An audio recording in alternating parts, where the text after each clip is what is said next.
কলকাতা পুরসভার মেয়র পদ থেকে ইস্তফা দিলেন ফিরহাদ হাকিম। পুরো বোর্ড ভেঙে দেওয়ার কাজ শুরু করলো প্রশাসন। আজ ইস্তফার কথা ঘোষণা করেছেন সাংবাদিক বৈঠক করে ফিরহাদ হাকিম এবং তারপর এই হচ্ছে তার পদত্যাগপত্র।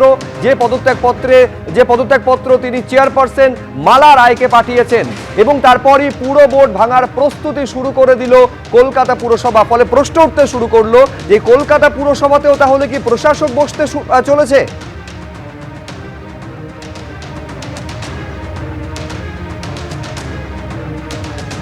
ইস্তফার কথা ঘোষণা করে সাংবাদিক বৈঠক থেকে কি বলেছেন ফিরহাদ হাকিম শুনবো। আমি নিজে যখন মেয়র ছিলাম দাপুটের সাথে চালিয়েছি, এখন সেটা সম্ভব হচ্ছে না। তাই সেই চেয়ারটাকে আমি অবমাননা করতে পারি না, সেই চেয়ারের সম্মানহানি করতে পারি না।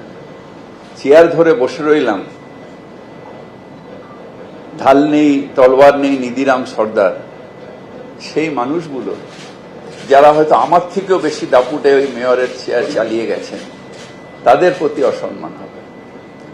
তাই আমি ঠিক করেছি যে আমি আজকে রেজিগনেশন দিচ্ছি।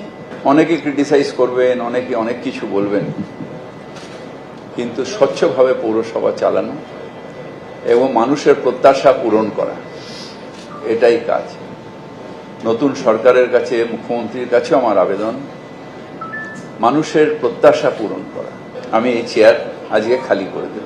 দলের তরফ থেকে আমি পারমিশন চেয়েছিলাম আমাদের নেত্রীর কাছে।